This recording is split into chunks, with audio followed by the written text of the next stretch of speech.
ओमज्ञानतिमिरन्धस्य ज्ञानाञ्जनशलाकया चक्षुरुन्मीलितं येन तस्मै श्रीगुरुवे नमः।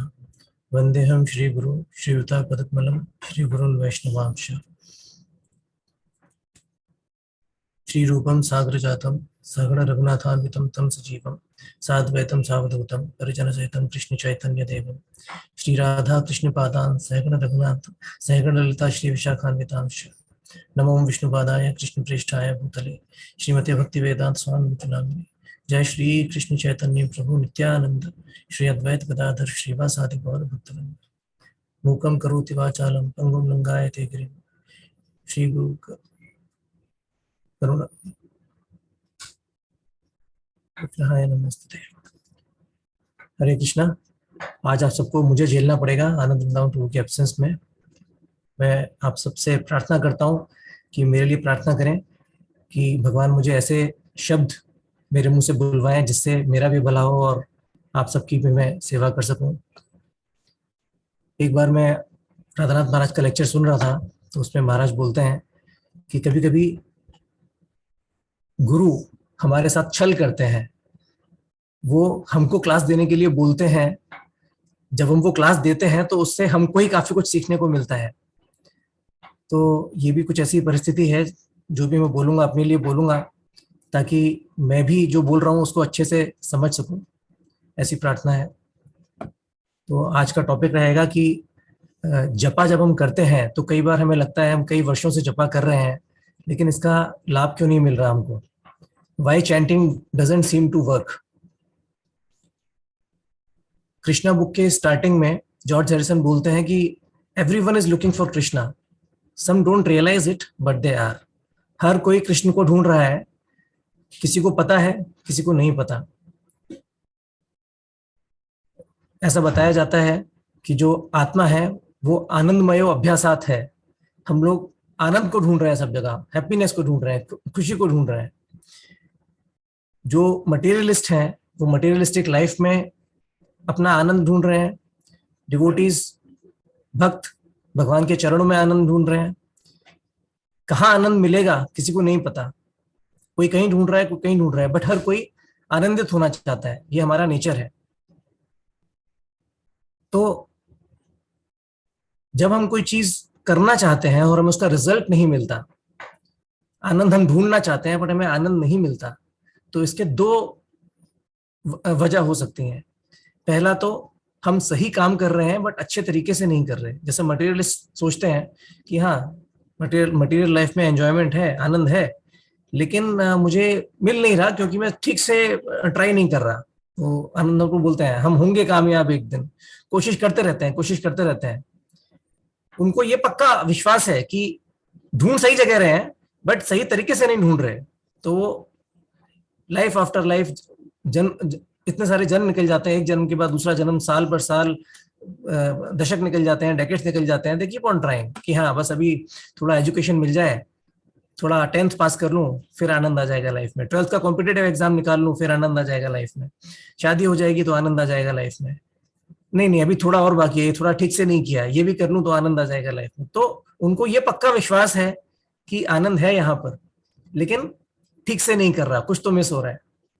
भक्तों के साथ क्या होता है, भक्त सही जगह पर आनंद ढूंढ रहे हैं लेकिन सही तरीके से भक्ति में शायद कुछ विघ्न है, कुछ कुछ गड़बड़ हो रही है। तो उनको लगता है यार शायद मैं गलत जगह पे आनंद ढूंढ रहा हूँ, मैं भक्ति क्यों कर रहा हूँ, भक्ति करने का क्या लाभ है, इतने सालों से मैं भक्ति कर रहा हूँ, कुछ तो गड़बड़ है। तो उनको ऐसा लगता है कि वो ये नहीं सोचते कि शायद मैं कुछ गलत कर रहा हूँ, वो ये सोचने लग जाते हैं, उनको डाउट आता है कि शायद मैं गलत जगह पे सुख ढूंढ रहा हूँ। तो जब भी हमें अपना रिजल्ट नहीं मिल रहा, आनंद नहीं मिल रहा, तो हम कैसे पता लगाएं कि क्या हम सही जगह पर सुख ढूंढ रहे हैं बट गलत तरीके से ढूंढ रहे हैं, या हम गलत जगह पर ही ढूंढ रहे हैं, हमें जगह ही बदल देनी चाहिए। शायद भक्ति वगैरह सब बकवास है, हमें वापस मटेरियलिस्टिक लाइफ में जाना चाहिए, वहां शायद आनंद है, भक्ति में शायद आनंद नहीं है। ऐसा डाउट कभी कभी भक्तों के मन में आ सकता है, स्पेशली कई वर्षों तक भक्ति करने के बाद। तो इस संदर्भ में भक्ति सिद्धांत सरस्वती एक स्टोरी बताते हैं। एक बार एक बारात को, मैरिज पार्टी को शादी के लिए जाना था, दूल्हा था और दूल्हे के सारे रिलेटिव्स थे। तो उनको नदी पार करना था और सुबह तक पहुंचना था। तो रात काफी हो गई थी, तो रात में उन्होंने एक बोटमैन को बोला कि हमें नदी पार करवा दो। तो उसने बोला कोई बात नहीं, आप मेरी बोट में आ जाइए, हम कुछ ही घंटों में, सुबह होने से पहले हम दूसरे पार पहुंच जाएंगे। नदी काफी बड़ी थी। सब लोग बोट में बैठ गए और बहुत थके हुए थे, सब सो गए। बोटमैन पूरी रात बोट चलाता रहा। सुबह सब लोग उठे तो देखा जहां पर थे वहीं पर हैं, जरा सा भी आगे नहीं बढ़े। तो समझ में नहीं आया क्या गड़बड़ है। ये तो कुछ प्रोग्रेस हुआ ही नहीं लाइफ में, कुछ प्रोग्रेस हुआ ही नहीं, नदी में जरा सा भी प्रोग्रेस नहीं हुआ, जिस छोर पर थे उसी छोर पर हैं। तो पता चला कि बोट को बांध कर रखा था, बोट खोली नहीं थी, किनारे से बंधी हुई थी बोट।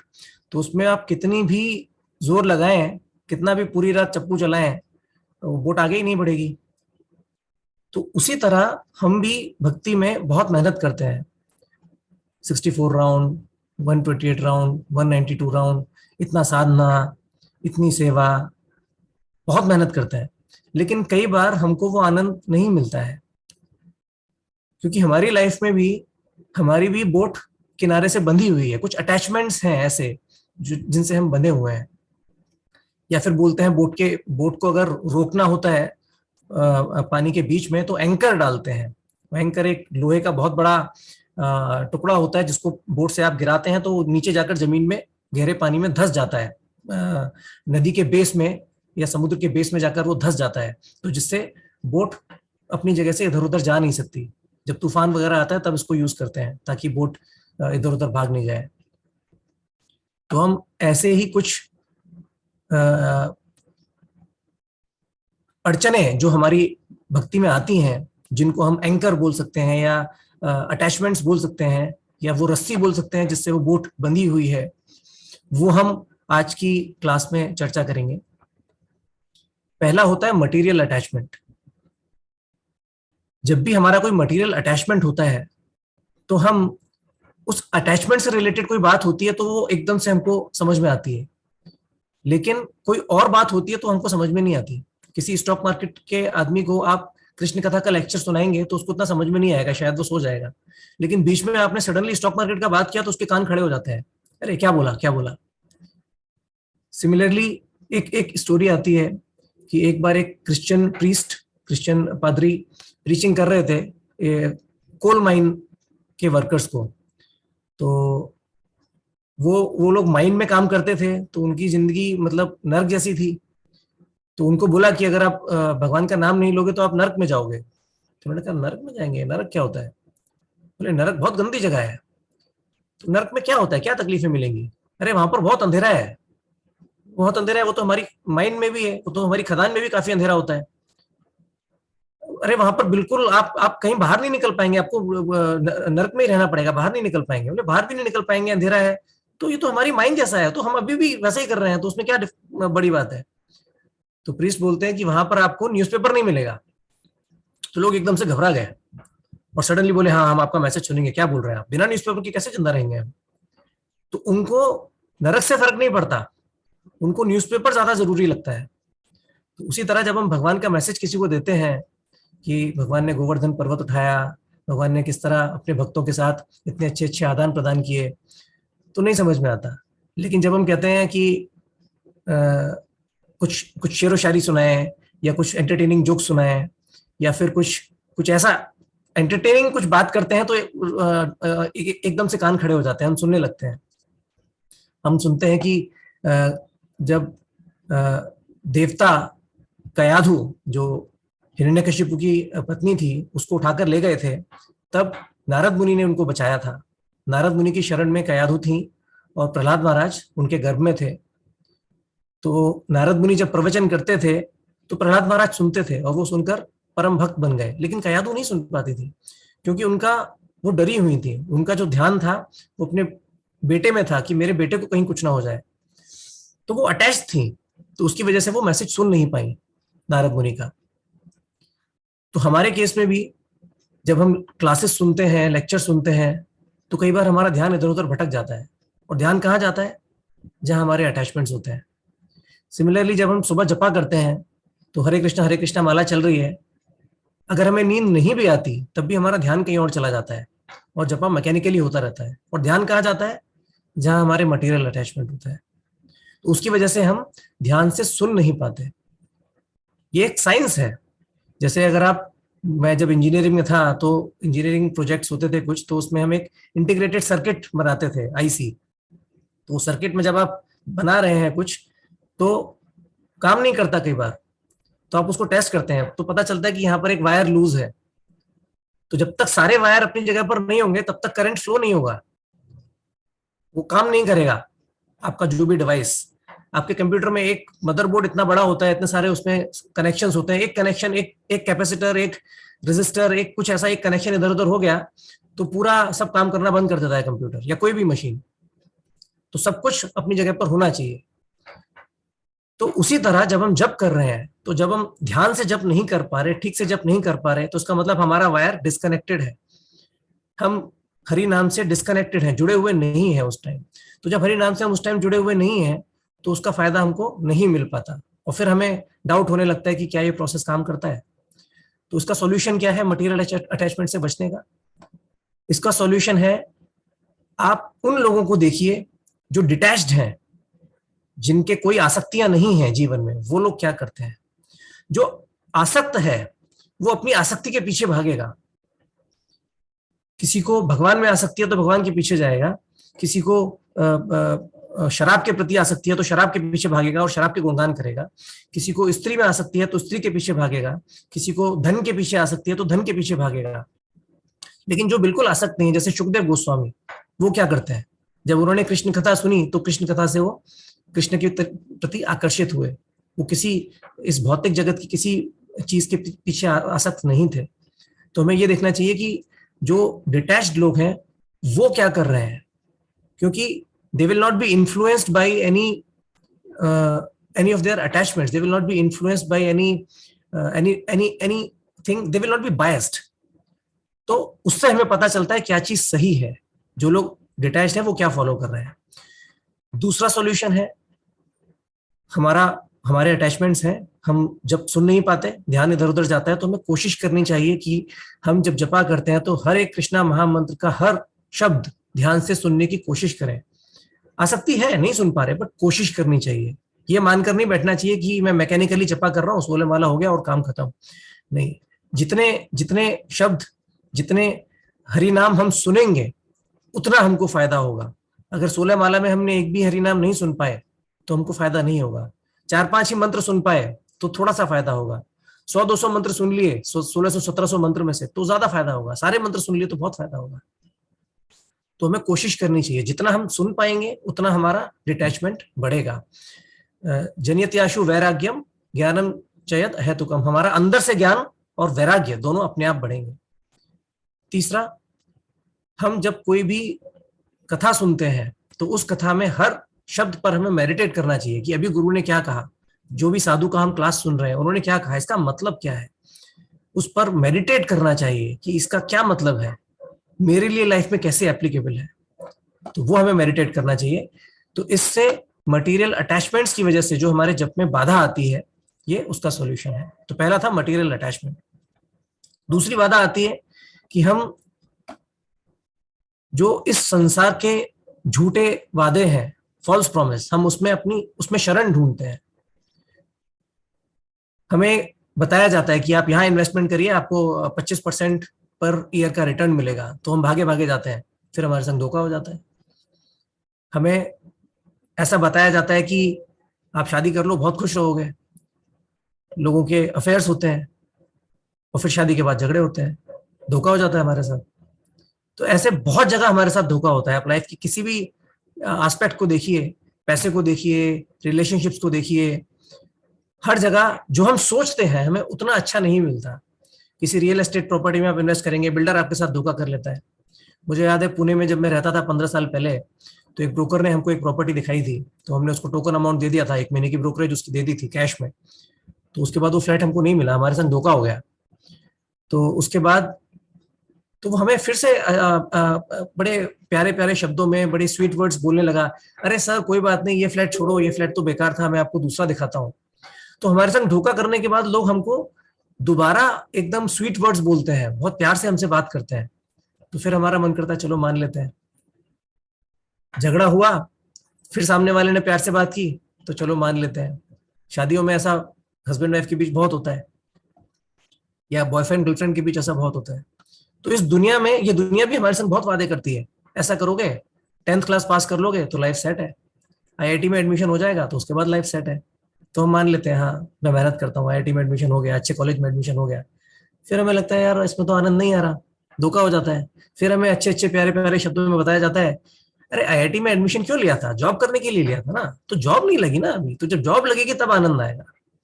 तो हम बार बार खींचे चले जाते हैं, क्योंकि हम, हमारे साथ चीटिंग क्यों होती है, क्योंकि हम एक आश्रय ढूंढ रहे हैं। जब कोई आदमी बीमार होता है तो एक डॉक्टर के पास जाता है, सॉल्यूशन नहीं मिलता, दूसरे डॉक्टर के पास जाता है, सॉल्यूशन नहीं मिलता, किसी नीम हीम हकीम वैद्य के पास जाता है, सॉल्यूशन नहीं मिलता, फिर किसी मंदिर में जाता है, कि कहीं किसी फकीर बाबा के पास जाता है, कहीं भी हर जगह जाता है, वो सब जगह विश्वास करता है क्योंकि उसको आश्रय चाहिए। मटेरियलिस्ट भी एक नंबर का अथिस्ट होगा, सब कुछ लाइफ में अच्छा चल रहा है तो अथिस्ट है, भगवान को नहीं मानता, लेकिन लाइफ में कुछ गड़बड़ हो जाती है तो फिर वो भगवान को मानने लग जाता है, भगवान को प्रार्थना करने लग जाता है सडनली। क्यों? क्योंकि शेल्टर चाहिए। तो उसी तरह हम लोगों को भी भक्ति में वो शेल्टर नहीं मिला है, तो कई बार हम मटेरियल लाइफ में भी वो शेल्टर ढूंढते हैं क्योंकि वो शेल्टर मिला नहीं है, तो इसीलिए हमारे संग चीटिंग हो जाती है। तो उसका सॉल्यूशन क्या है? इसके 3 सॉल्यूशन है। पहला, हमें ये देखना चाहिए, हमें याद रखने की कोशिश करनी चाहिए कि मेरे संग चीटिंग हुई थी, मुझे दोबारा भरोसा नहीं करना चाहिए। इस जन्म में पहले कितनी बार मेरे संग इस तरह का धोखा हुआ है, किस तरह से मेरे को फॉल्स प्रॉमिस दिए गए हैं, तब वहां पर मेरे संग चीटिंग हुई थी, तो मैं दोबारा भरोसा करूं या ना करूं। तो मैं याद रखना चाहिए कि धोखा हुआ था।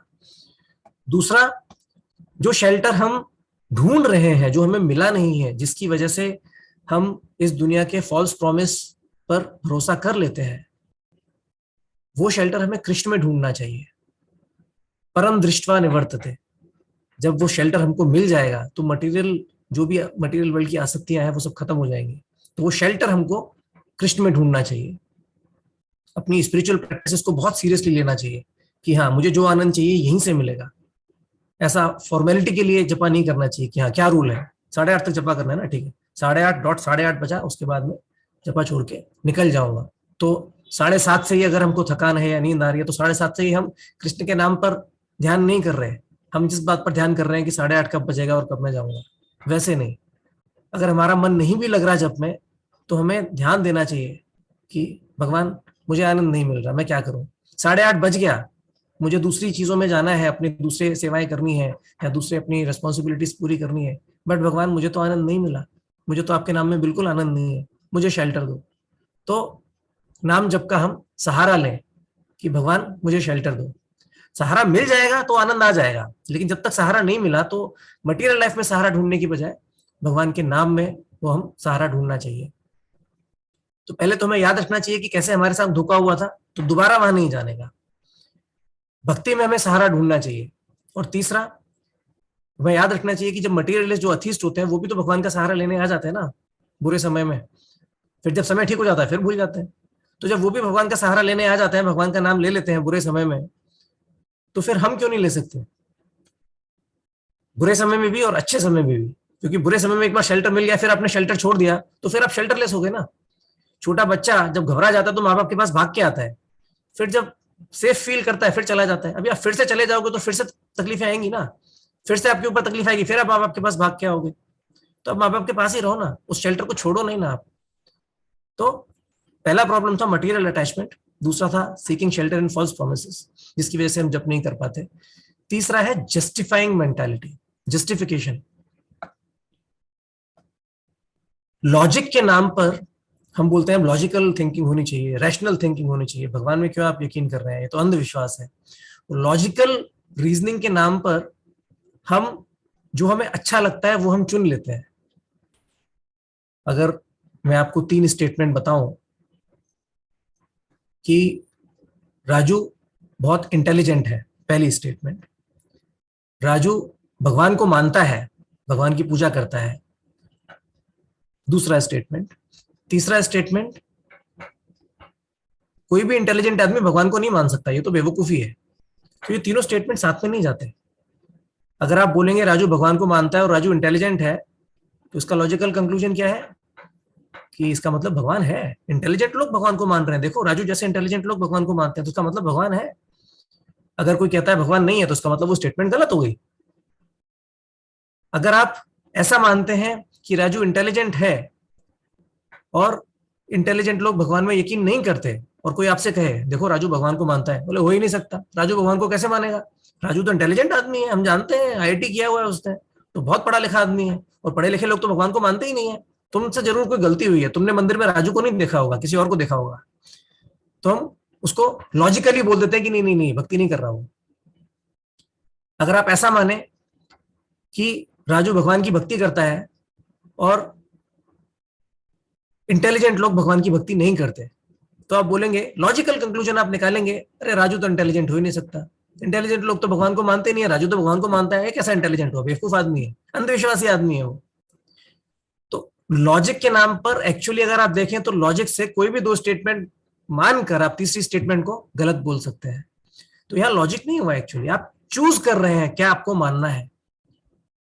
अब मैं चाहूं तो मैं लॉजिकली बोल सकता हूं भगवान नहीं है, मैं चाहूं तो लॉजिकली कुछ भी बोल सकता हूं। उसी तरह अगर मुझे शराब पीने की आदत है या सिगरेट पीने की आदत है, तो मैं क्या बोलूंगा, अरे तुम शराब नहीं पीते, तुम्हारी लाइफ, तुम नॉनवेज नहीं खाते, घास फूस खाते हो, तुम्हारी लाइफ तो एकदम बेकार है, क्या बोरिंग लाइफ जीते हो तुम। तो यहां पर तीन चीजें हैं, मुझे मांस खाना अच्छा लगता है, मांस खाना गलत है, और मैं एक बहुत अच्छा आदमी हूं।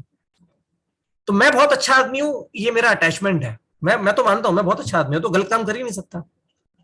और हाँ, मांस तो मैं खाता हूं, तो मैं क्या करूंगा, या तो मैं झूठ बोलूंगा, नहीं नहीं नहीं, मैं मांस नहीं खाया, नहीं मैं सिगरेट नहीं पीता। बच्चे ऐसा बहुत करते हैं, कुछ भी गलत काम करते हैं तो झूठ बोलते हैं ताकि उनको बुरा नहीं लगे, मम्मी पापा मैं बहुत अच्छा बच्चा हूं, हाँ मैं मानता हूं ये काम करना गलत है और मैं अच्छा बच्चा हूं, तो मैं नहीं किया ना ये गलत काम, मैं गलत काम नहीं करता। तो या तो हम झूठ बोलेंगे, अगर हम हमारी किसी गलत चीज में आसक्ति है, तो उस आसक्ति को बचाए रखने के लिए, आसक्ति तो हम छोड़ नहीं सकते, और हमने मान लिया काम गलत है, तो हम झूठ बोलेंगे, नहीं ये काम मैंने नहीं किया, नहीं मैंने चोरी नहीं की। बच्चे बहुत झूठ बोलते हैं। दूसरा तरीका, या तो हम झूठ बोलेंगे, दूसरा तरीका हम क्या बोलेंगे, भाई कब तक छुप छुप के शराब पियेंगे, खुलेआम पीते हैं अभी, चुप चुप के पीने में तो मजा नहीं है, तो शराब पियेंगे। और मैं, मेरी आसक्ति है, मैं ये तो बोल नहीं सकता कि मैं गलत आदमी हूं, मैं तो बहुत अच्छा आदमी हूं, तो हम शराब पीने को ही अच्छा साबित कर देते हैं। हम बोलते हैं कि क्या यार तुम्हारी लाइफ बोरिंग है, तुम शराब नहीं पीते, क्या यार तुम भगवान को मानते हो, क्योंकि मैं तो भगवान को नहीं मानता, मुझे तो भगवान की साधना करना अच्छा नहीं लगता, और मैं तो बहुत अपने आप को बहुत अच्छा आदमी मानता हूं। तो मैं क्या करूंगा, जो भगवान को मानते हैं उन सबको गलत ही साबित करने की कोशिश करूंगा, जो लोग शराब पीते हैं वो सब अच्छे लोग हैं, वैसा बोलूंगा मैं। और तीसरा, या तो हम झूठ बोलेंगे अपनी लाइफ को मतलब रिकंसाइल करने के लिए, या तो हम झूठ बोलेंगे, या फिर हम जस्टिफाई करेंगे, सही चीज को ही गलत बता देंगे और गलत चीज को सही बताने की कोशिश करेंगे, और बोलेंगे ये देखो कितना लॉजिकल बात कर रहा हूं मैं, भगवान सब अंधविश्वास है, ऐसा बोलेंगे। या फिर तीसरा रास्ता जो सही रास्ता है, वो है हम हम्बल हो जाएंगे, मेरी आसक्ति है, मैं गलत काम करता हूं, मुझे मांसाहार करने का या जुआ शराब की लत है, और ये गलत काम है, इसका मतलब मैं गलत कर रहा हूं। तो मान लेंगे कि हाँ मैं गलत कर रहा हूं, या तो झूठ बोलने की बजाय कि मैं कुछ गलत नहीं कर रहा, मैं तो ऐसा करता ही नहीं हूं, गलत काम है बट मैं नहीं करता, या फिर जस्टिफाई करने की बजाय ये गलत काम थोड़ी है, मैं करता हूं, मैं अच्छा आदमी हूं, बट ये काम गलत थोड़ी है, क्यों, तुम भी मांस खाओ ना, तुमने खा के देखा है कभी, पूरी जिंदगी तुमने वेजिटेरियन खाना खाया है, कभी नॉनवेज खा के तो देखो कितना टेस्टी होता है।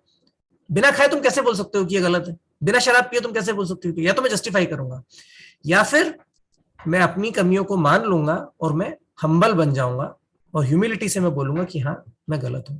तो तीसरा जो है जस्टिफाइंग मेंटालिटी, पहला मैंने बोला मटेरियल अटैचमेंट की वजह से हम जब नहीं कर पाते, दूसरा मैंने बोला कि हम शेल्टर ढूंढते हैं इस दुनिया के फॉल्स प्रोमिसेस में, तीसरा मैंने बोला लाइंग एंड जस्टिफिकेशन। लाइंग तो जनरली लोग नहीं करते, छोटे बच्चे करते हैं, बड़े लोग जनरली जस्टिफाई करते हैं। तो जस्टिफाई करने की बजाय इसका सॉल्यूशन है हमें सत्य को, ह्यूमिलिटी को, ह्यूमिलिटी सत्य है, राधानाथ महाराज ऐसा एक लेक्चर में बोलते हैं, what is humility, humility is truth.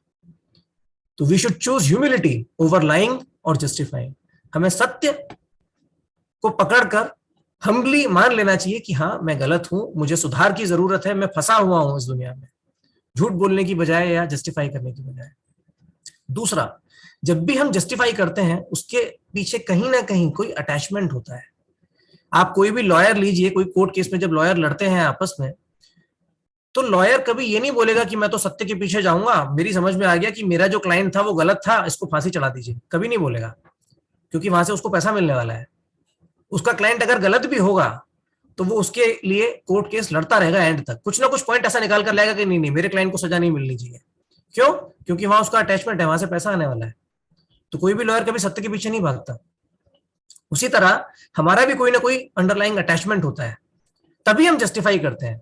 अगर हम सत्य की खोज में हैं, हम डिटैच हैं, तो कभी हम जस्टिफाई नहीं करेंगे। इसीलिए कभी भी दो पक्षों के बीच में झगड़ा होता है तो एक थर्ड पार्टी को लाया जाता है बीच में, बीच बचाव करने के लिए, क्योंकि ना वो इस पक्ष में है ना वो उस पक्ष में है, वो निष्पक्ष है। जज जज के पास हम जाते हैं, दोनों लॉयर झगड़ा कर रहे हैं, बोल रहे हैं, एक एक पार्टी की तरफ से बोल रहा है, एक दूसरी पार्टी की तरफ से बोल रहा है, जज डिसीजन लेता है, क्योंकि जज को किसी भी पार्टी से पैसा नहीं मिलता, जज निष्पक्ष होता है। तो इसीलिए हमें देखना चाहिए कि जो भी चीज के लिए हम बोल रहे हैं, हमें अगर हम बोल रहे हैं कि नॉनवेज खाना अच्छा है, तो क्या मुझे नॉनवेज टेस्टी लगता है? अगर मैं कुछ भी बोल रहा हूं कि प्रभु भी डिवोटीज के पॉइंट ऑफ व्यू से देखिए, डिवोटीज तो नॉनवेज नहीं खाते, हम प्रैक्टिकल, प्रभु थोड़ा लेट उठे तो कोई प्रॉब्लम नहीं है, प्रैक्टिकल होना चाहिए, we should not be fanatic. तो क्या मैं उस चीज में कुछ ढूंढ रहा हूं? क्या मुझे लेट उठना अच्छा लगता है जो अगर मैं बोल रहा हूँ we should not be fanatic? या फिर अगर मैं सारी रिस्पॉन्सिबिलिटीज छोड़ के पूरे दिन जपा कर रहा हूँ और सारी रिस्पॉन्सिबिलिटीज अगर मैंने छोड़ रखी है, तो क्या मुझे वो करने में आनंद आता है, ताकि मैं ऐसा सबको दिखा सकूं, देखो मैं कितना अच्छा भक्त हूँ अपनी सारी रिस्पॉन्सिबिलिटीज छोड़कर? तो हमें अपने अंदर देखना चाहिए मेरी क्या करने की इच्छा है। अगर कोई अंडरलाइंग अटैचमेंट है तो उसको ढूंढना चाहिए, और फिर ये सोचकर अपने आप को एक बेनिफिट ऑफ डाउट देना चाहिए कि मेरे अंदर तो एक अटैचमेंट है, इसका मतलब मेरी सोच जो है वो थोड़ी प्रभावित होगी उस अटैचमेंट से, तो इसका मतलब मुझे दूसरे लोगों से ज्ञान प्राप्त करना चाहिए जो निष्पक्ष है, तो वो मुझे सही गुरु मुझे सही ज्ञान दे सकते हैं। एंड तीसरा, हम भक्ति में बहुत सारी चीज सुनते हैं, अजामिल की कहानी सुनते हैं कि अजामिल ने एक बार भगवान का नाम लिया और उनका उद्धार हो गया। हम सुनते हैं शीला प्रभुपाद हमको, हम उनकी धोती पकड़ लेंगे तो शीला प्रभुपाद हमें भगवान के पास वापस ले जाएंगे।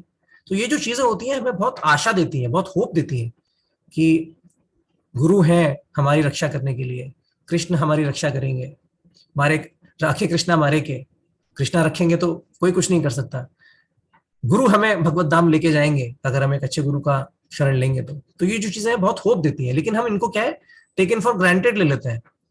अरे क्या क्या फर्क पड़ता है, करो जो करना है, गुरु तो हमें भगवान प्रभुपाद की धोती पकड़ते रहो, जय प्रभुपाद करते रहो, प्रभुपाद तो ले जाएंगे ना वापस। 16 माला करनी है ना, बस 16 माला कर लो, 17वीं माला करने की क्या जरूरत है? प्रभुपाद ने बोला 16 माला करो, मैं तुम्हें ले जाऊंगा भगवान के पास धाम में वापस। तो ये जो चीजें हैं ये हमें एक इंस्पिरेशन देनी चाहिए कि देखो मैं इतना नालायक हूं, उसके बाद भी प्रभुपाद बोल रहे हैं कि भगवत धाम ले जाएंगे। प्रभुपाद कितने महान है प्रभुपाद, मुझे प्रभुपाद को पसंद, मैं ऐसे व्यक्ति को पसंद करने के लिए कुछ भी करूंगा। तो उनके जो डिसाइपल्स थे वो कुछ भी करते थे प्रभुपाद को पसंद करने के लिए, प्रभुपाद जितना बोलते थे उससे कहीं ज्यादा करने की कोशिश करते थे। क्यों? क्योंकि प्रभुपाद ने उनको होप दिया था, तो तब उनके जीवन में सुधार आया।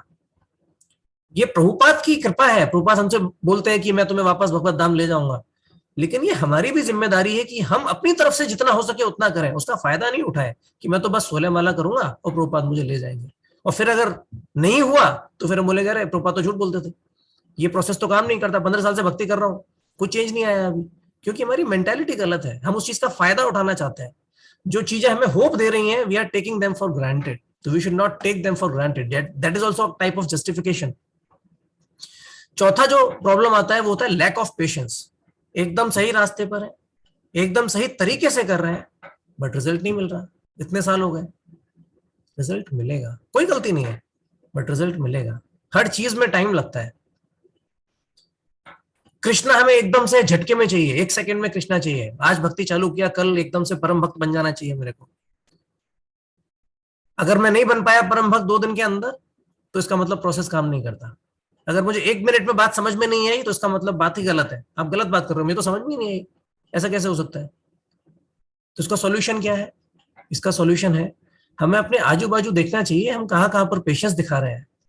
एक छोटा बच्चा नर्सरी से पढ़ाई करना चालू करता है, 20 साल पढ़ाई करता है जॉब लगने से पहले, 20 साल तक पेशेंस दिखाता है। वो ये नहीं बोलता कि मेरे को आज मैंने पढ़ना चालू किया तो कल मेरे को सब कुछ समझ में आ जाना चाहिए। और 20 साल पढ़ने के बाद भी जो जितना ज्ञान इस दुनिया में अवेलेबल है उसमें से कितना सीखता है? 1% भी नहीं सीखता। कितना भी सुपर स्पेशलाइजेशन आप कर ले, अगर आप इंजीनियर हैं तो आपको मेडिकल के बारे में कुछ नहीं आता।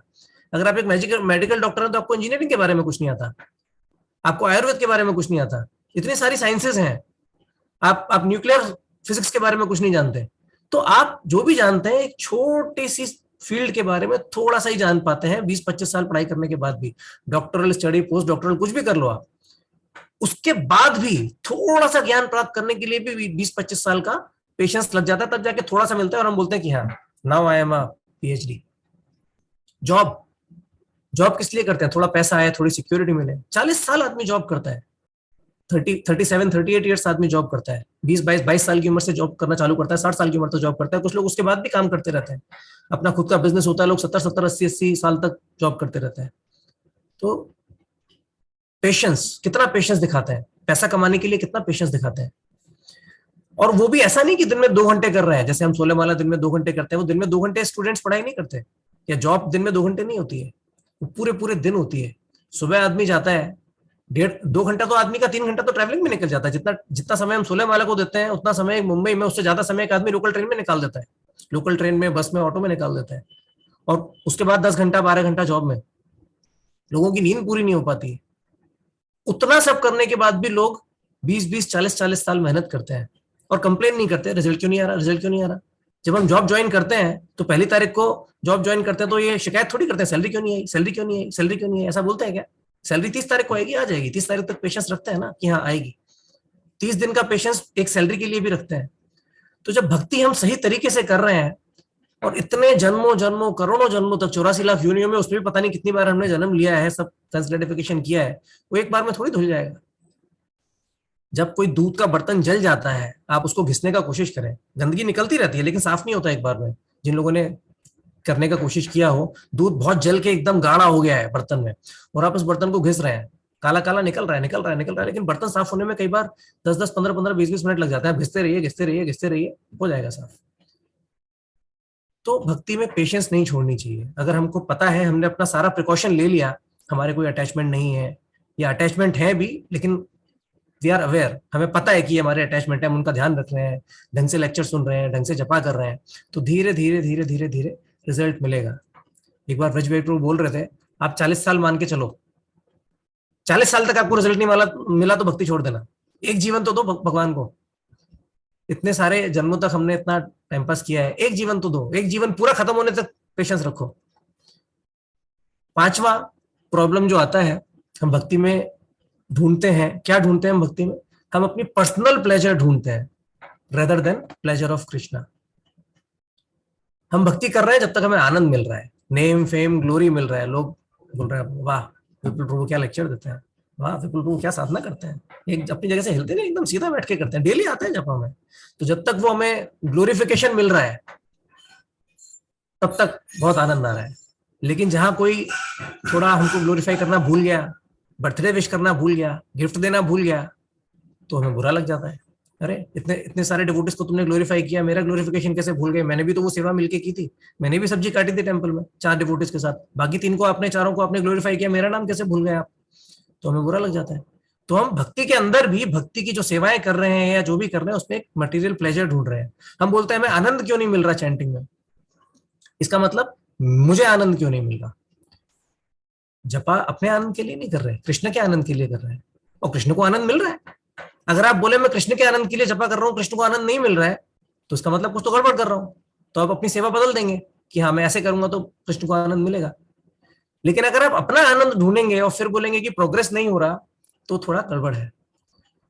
मेरा एक ही बार ऐसा फॉर्च्यून था, आनंद वृंदावन प्रभु तो हर लेक्चर में राधानाथ महाराज से प्रश्न करते हैं, मैं एक बार किया था प्रश्न, और उस टाइम इतनी समझ नहीं थी, 16-17 साल पहले की बात है, 16 साल पहले की बात है। तो मैं प्रश्न किए जा रहा था, बोले जा रहा था, मैं अपने मन का पूरा भड़ास निकाल रहा था महाराज के सामने, सब लोग सुन रहे थे। मैंने भी जब रिकॉर्डिंग सुना तो मैं भी हिल गया, मैं 3-4 मिनट तक मैं सब प्रश्न पूछ रहा हूँ।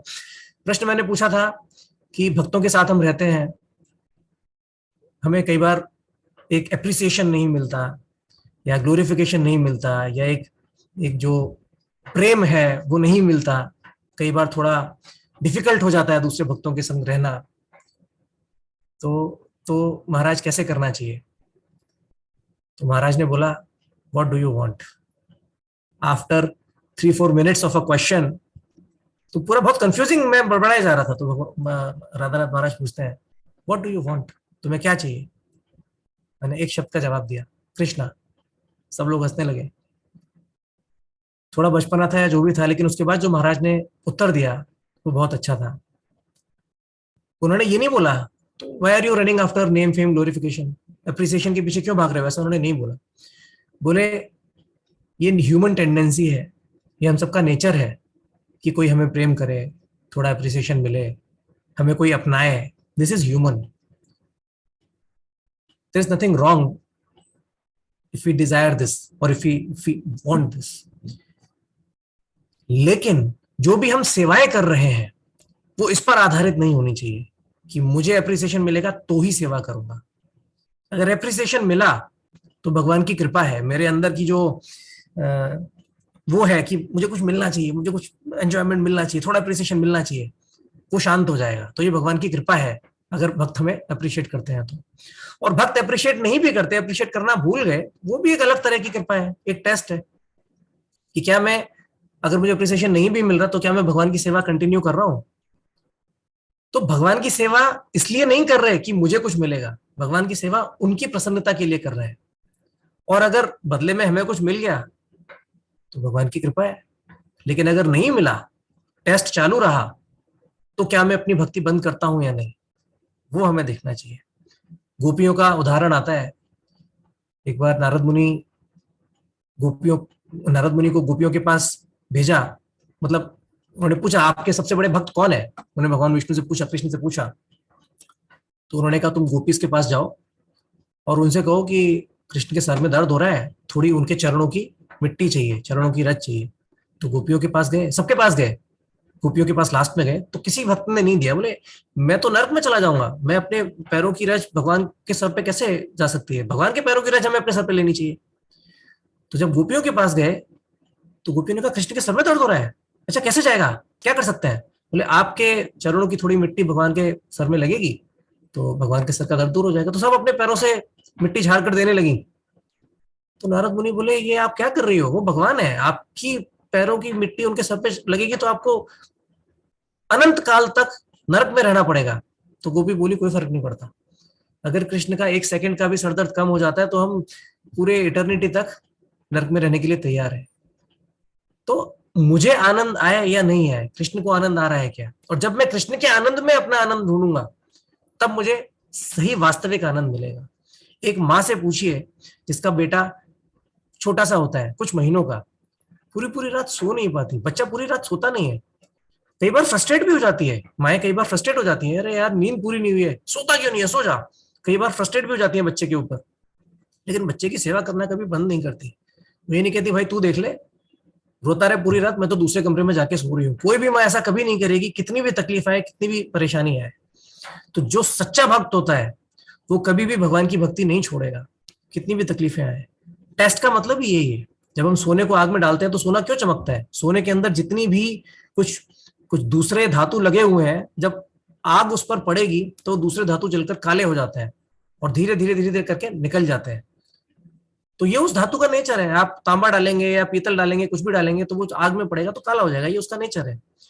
इसी इसी तरह जो आदमी अपना खुद का एंजॉयमेंट ढूंढ रहा है, अगर आप उसको बोलेंगे एंजॉयमेंट नहीं है, खाली कृष्ण की सेवा करनी है, तो वो घबरा जाएगा, परेशान हो जाएगा, अरे अपना एंजॉयमेंट नहीं है तो मैं छोड़ के जा रहा हूँ भक्ति।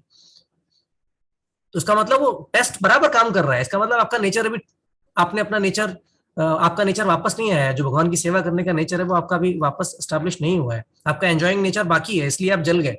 जब आपको तपती हुई आग में डाला, जब आपको टेस्ट दिया तो आप बोले मेरा एंजॉयमेंट का है, मेरा एंजॉयमेंट का है, मेरा एंजॉयमेंट नहीं है, काले होके भाग गए। लेकिन अगर आप सोना है तो आपको तकलीफ नहीं होगी, आप और चमकेंगे। कृष्ण को एंजॉयमेंट मिल रहा है ना, कोई बात नहीं, मैं अपने पैरों की मिट्टी देती हूँ, कोई बात नहीं, मुझे जाने दो, मैं पूरे अनंत काल तक उसमें रहने के लिए तैयार हूँ। लेकिन हम ऐसा नहीं कर सकते क्योंकि हम उस लेवल पे नहीं है। तो जब हम ऐसी कहानियां सुनते हैं गोपियों जैसी, तो हम क्या बोलते हैं, गोपियों का ग्लोरिफिकेशन हो रहा है, देखो गोपी कितनी अच्छी भक्त है, सबसे अच्छी भक्त है।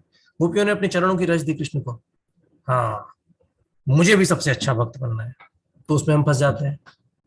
गोपियां सबसे अच्छी भक्त है, सबसे अच्छी गोपी, उन्होंने क्या किया, मैं भी सेम चीज कॉपी करूंगा, इमिटेट करूंगा, क्योंकि मुझे क्या बनना है, मुझे कृष्ण से प्रेम नहीं है, मुझे कृष्ण के सर का दर्द दूर नहीं बनाना, मुझे वो सर्टिफिकेट चाहिए कि हाँ I am as advanced as the gopis.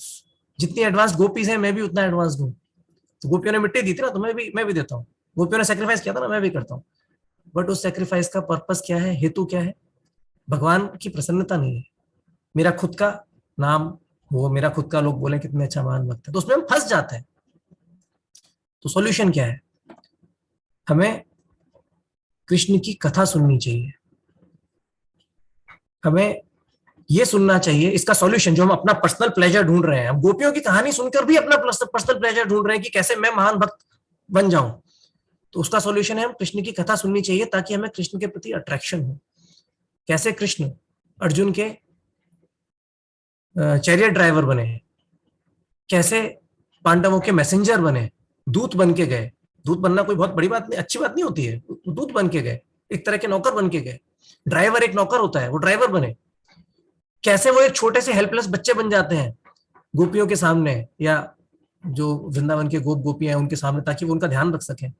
कैसे वो एक भगवान होते हुए भी एक भक्त के सखा बन जाते हैं, कैसे एक भक्त के लवर प्रेमी बन जाते हैं, कितना कुछ करते हैं। अपने भक्तों को प्रसन्नता देने के लिए हर तरह के भक्त होते हैं, वो हर तरह के भक्त को उस भक्त के नेचर के हिसाब से उसके साथ डील करते हैं। जो भक्त दास्य भाव में है, उसके संग मास्टर बनते हैं, उसको सेवा का अपॉर्चुनिटी देते हैं, उस भक्त को आनंद आता है सेवा करने में। जैसे कई बार पेरेंट्स के पीछे बच्चे आते हैं ना, पापा मुझे आपके पैर दबाने, पैर दबाने। पापा को जरूरत नहीं है पैर दबाने की, अच्छा बेटा पैर दबाने का मन कर रहा है, आ जा दबा। तो बच्चा खुश हो जाता है, देखो मैंने पापा की सेवा करी। तो अलग अलग भक्तों के संग अलग अलग तरीके से डील करके सबको सेटिस्फाई करते हैं भगवान। तो जब हम भगवान की इस तरह की कहानियां सुनते हैं तो हमें भगवान से जेन्युइन प्रेम होता है। हम ये नहीं देखते कि देखो उस भक्त ने ऐसा किया था, मैं भी ऐसा करूंगा और मैं भी इतना ग्रेट हो जाऊंगा। तो इसका सॉल्यूशन है हमें भगवान के गुणों का उनके बारे में सुनना चाहिए। तो मैंने 5 प्रॉब्लम्स बताई थी। पहला मटेरियल अटैचमेंट, जिसमें हमें भगवान का मैसेज सुनाई नहीं देता, या तो अपना जब सुनाई नहीं देता, माइंड इधर उधर भागता है, या फिर हम क्लास सुनते हैं तो क्लास में हम सुन नहीं पाते, सिर्फ वही वर्ड रजिस्टर होते हैं, वही शब्द रजिस्टर होते हैं दिमाग में जहां हमारा मन है। इसका सॉल्यूशन है हमें ये देखना चाहिए, जो लोग डिटैच हैं, सुखदेव गोस्वामी जैसे, वो लोग क्या कर रहे हैं, साधु संत जिनको मटेरियल लाइफ में कोई अटैचमेंट नहीं है, वो लोग क्या कर रहे हैं। अपने जपा का एक एक शब्द सुनना चाहिए। जो भी भागवतम क्लास सुनते हैं उसके एक एक शब्द को सुनकर उस पर मेडिटेट करना चाहिए, ऐसा नहीं कि क्लास सुन ली पूरी हो गई। दूसरा प्रॉब्लम है we are seeking shelter in false promises of this world. हम इस दुनिया के फॉल्स प्रोमिसेस में शेल्टर ढूंढ रहे हैं, जिससे हम हमारे संग बार बार चीटिंग हो जाती है। उसका सॉल्यूशन है हमें याद रखना चाहिए, देखो मेरे संग चीटिंग हुआ था, दोबारा भरोसा नहीं करना है इस मटेरियल प्रोमिसेस पे। दूसरा सॉल्यूशन है भगवान के अंदर शेल्टर ढूंढना चाहिए, परम दृष्टवा निवर्तते। तीसरा सॉल्यूशन है मटेरियलिस्ट भी भगवान का शेल्टर लेते हैं जब उनकी मटेरियल लाइफ में प्रॉब्लम आती है, तो हमें भगवान का शेल्टर क्यों नहीं लेना चाहिए। तीसरा प्रॉब्लम होता है lying justification versus humility. Justify करने की बजाय हमें अपने अनर्थों को ढूंढना चाहिए और मानना चाहिए। अगर हमारे अंदर ह्यूमिलिटी नहीं होगी तो हमें अपने अनर्थ कभी नहीं दिखाई देंगे, हम सबको जस्टिफाई कर देंगे, सब बराबर चल रहा है। लेकिन अगर हमारे अंदर ह्यूमिलिटी होगी तो वो अनर्थ हमको दिखाई देंगे। तो राधानाथ महाराज बोलते हैं ह्यूमिलिटी इज ट्रुथ, ह्यूमिलिटी सत्य है, दैन्यता सत्य है। ये पहला सॉल्यूशन है जस्टिफिकेशन का। दूसरा सॉल्यूशन है अंडरलाइंग अटैचमेंट जो है उनको ढूंढना चाहिए। अगर कोई अटैचमेंट है तो इसका मतलब मेरी रीजनिंग में, मेरी लॉजिक जो भी मैं बोल रहा हूँ उसमें कुछ ना कुछ गड़बड़ होगा। और तीसरा, जो भी होप गिविंग थिंग्स हैं, जैसे प्रभुपाद हमको भगवान के पद में वापस ले जाएंगे, ऐसी चीजों का फायदा नहीं उठाना चाहिए। ऐसी चीजों को सुनकर हमें और भाव विभोर हो जाना चाहिए और ज्यादा से ज्यादा सेवा करनी चाहिए। चौथा प्रॉब्लम आता है लैक ऑफ पेशेंस। तो हमें देखना चाहिए कि कैसे अपनी स्टडीज में या जॉब में हम 20-20, 30-30, 40-40 साल पूरी पूरी जिंदगी पेशेंस रखते हैं, तो भक्ति में क्यों नहीं। पांचवा आता है personal pleasure rather than pleasure of Krishna. तो उसका सॉल्यूशन है हम कृष्ण की कथा को ध्यान से सुने, कैसे भक्तों ने भगवान की सेवा की, कैसे भगवान ने रेसिप्रोकेट किया, क्या क्या उनकी क्वालिटीज हैं। तो जब हमें उनसे एक्चुअल अट्रैक्शन होगा, आकर्षण होगा, तब हम अपने बारे में सोचना कम करेंगे और भगवान के बारे में एक्चुअली सोचना ज्यादा चालू करेंगे।